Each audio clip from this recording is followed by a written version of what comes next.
Hi guys, welcome back to another video. In this video, I'm going to be talking about how to introduce a media buyer into your agency really smoothly. So over the past probably 6 months, guys, since we've been quite dark on social media where we've not been posting, our agency has just gone berserk. So we've hired 3 new media buyers, we've got new salespeople, we've hired a new account manager, we've hired a ton of people.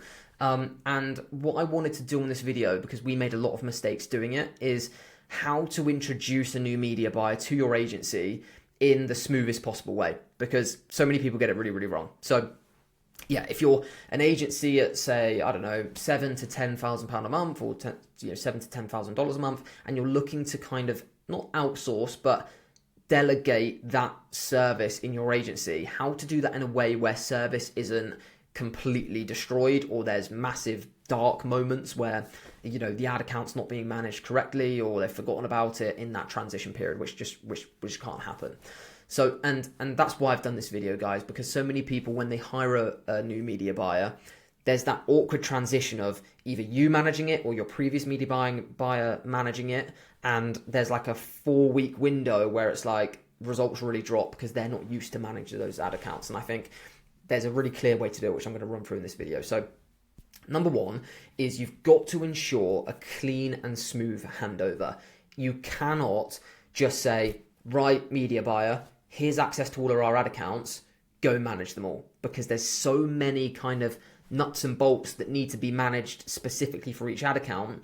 And you have to have a very clear system of, between account manager and media buyer, as well as your reporting team, to make sure that that account remains really smooth, which is so, so important. So number one is when you hire a new media buyer, you've got to get on a really lengthy meeting with them and run them through every single account that they're going to now manage in copious amounts of detail.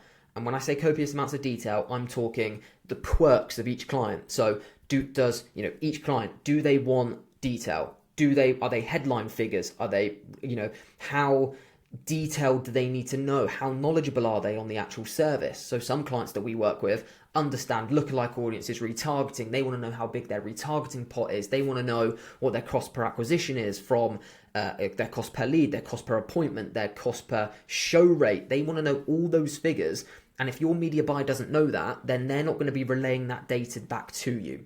And if you're having to go into the ad account as the agency owner to find those figures, then you may as well be running the ad yourself. That's the job of the media buyer.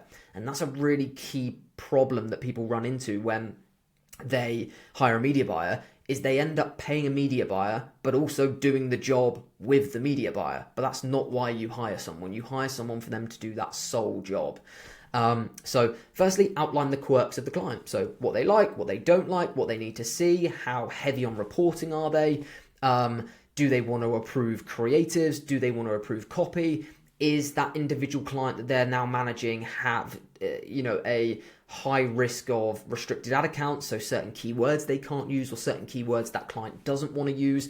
All of this stuff needs to be firstly relayed back to your media buyer, but also needs to be clearly outlined on a document. You need to hand over almost an SOP of how you do things to that media buyer. So at our agency, we have a 260-page SOP of how our business runs. So from lead finding to cold calling scripts to building the ads, it's the life of our business. So I could hand if I died tomorrow, touch wood I don't, I could hand this SOP over to someone and they could run the business for me. Now, that's what you need to do when you start to hire people. It's going to be very difficult to hire people, especially when you're hiring people that need to be trained very quickly, if you don't have that SOP in place.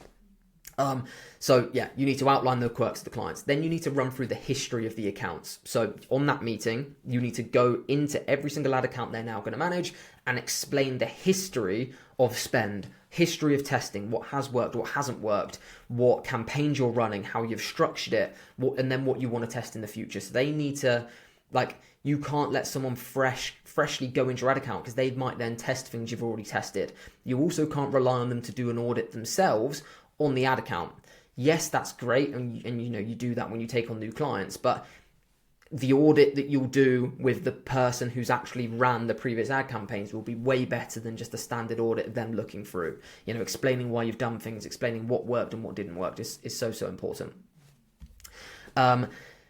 Then we have test creators before launch. So ideally you do this when you're kind of figuring out whether the media buy is right for you, but I would give them a few clients, like, right, we run ads for this client, we run ads for this e-commerce brand, here's a load of content, show me some ads, write some copy that you would run, without seeing any of the ad accounts. So it gives you an idea of their creative ability, their copywriting ability, and also their reporting ability. Sometimes we've said, right, go away and build a strategy. I want you to show me, it doesn't have to take long, just in a 15-minute exercise. I want you, if I gave you an e-commerce brand, a clothing brand in 2025, how would you structure those campaigns? And if they come back with, right, I'd run this stocked image to this targeting, and I would run it at £25 a day. I'd be like, right, you're not the right person for me. But if they turned around and said, right, I'm going to layer up these campaigns with UGC content, high production, static posts. I'm going to do lookalike audiences here. I'm going to do retargeting here. I'm going to do a brand awareness piece here. I'm going to do an omnibus strategy here. I'm going to run it at this budget with this split test with this budget optimization over this time period. I'd be like, right, he knows his shit. Like, let's get up and running. It's just a little bit of a test that we do for the media buyers to show they're on the case, really. The next one we've got, don't give all ad accounts at once. So a real easy thing to do when you hire a media buyer for the first time, and I've made this mistake myself when I first hired a media buyer, was, right, Steve, I want you to take over all 25 of my ad accounts all at once across 6 different industries. Absolute disaster, because they get overwhelmed. They get, confused. They've not got their systems. I've not got my systems with them in order. It's just way too much. And then you get those dark periods where that account's not being managed correctly, clients unhappy, and so on. So what you need to do is you either need to give them, blocks of clients at a time. So, right, take these 3 clients, get them up and rolling. Once you're comfortable, I'm going to give you the next 3, or give them per industry. Because obviously if you have 10 construction clients, once they figure out one, they can figure out all of them, and then give them industry.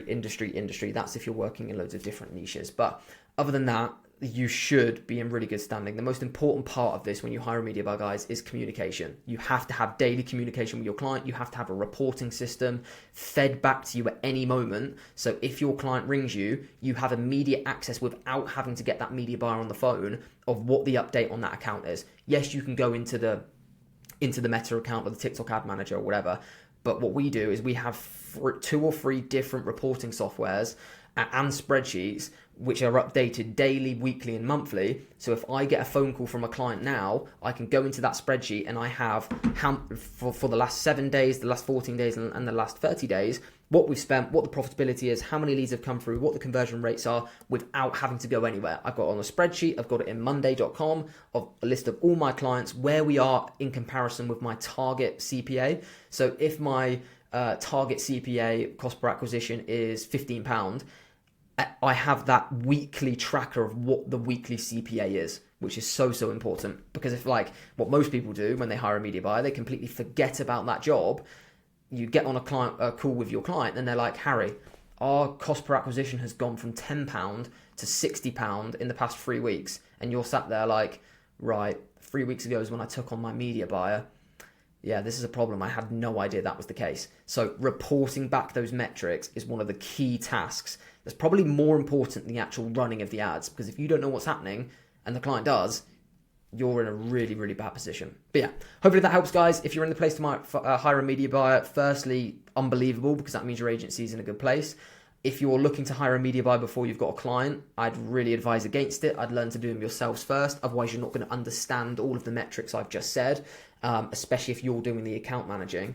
But yeah, that's kind of a different story. But if you're interested in more of this stuff, guys, we do have the academy. Don't push it a lot, but it's the first link in the description that outlines all of this in copious more amounts of detail, and you get access to us weekly on the live calls. Got tons of new case studies and testimonials. If you don't follow me on Instagram, Harry_SMMA, I post a ton of free content on there and reply to all messages. So yeah, drop me a follow, check out the academy, and yeah, we'll see you very shortly for another video.